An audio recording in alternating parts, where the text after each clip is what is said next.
2. Modernisasi dan infrastruktur. Kereta api Hijaz. Salah satu proyek besarnya adalah pembangunan kereta api Hijaz dari Damaskus ke Madinah, yang memudahkan perjalanan haji dan memperkuat kontrol atas wilayah Arab. Pendidikan, ia membangun banyak madrasah, sekolah teknik, militer, dan sipil, serta memperkuat kurikulum Islam dan sains modern.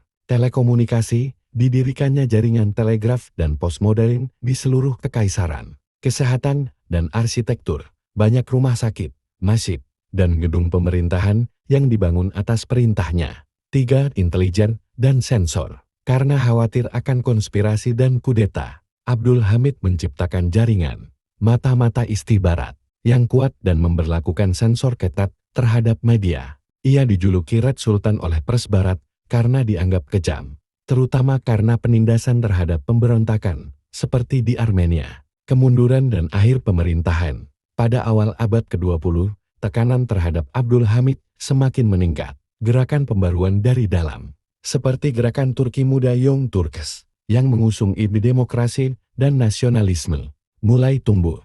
Pada tahun 1908, Revolusi Turki Muda berhasil memaksa Abdul Hamid untuk mengaktifkan kembali konstitusi dan parlemen.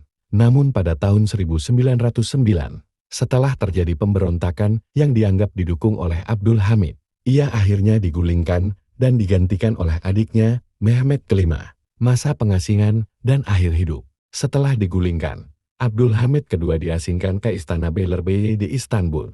Ia hidup dalam pengawasan ketat selama 9 tahun terakhir hidupnya. Meski tak lagi berkuasa, ia tetap menulis memoir, membaca, dan menyaksikan keruntuhan kekaisaran yang dulu ia coba pertahankan.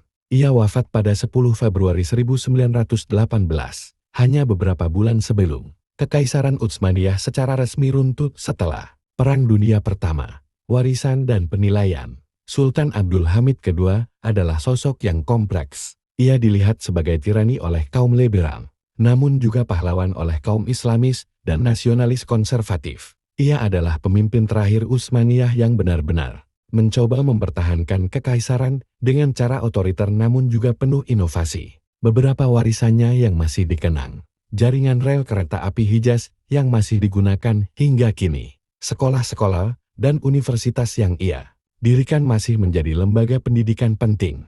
Gagasan pan-Islamisme yang menginspirasi banyak gerakan politik Islam di kemudian hari.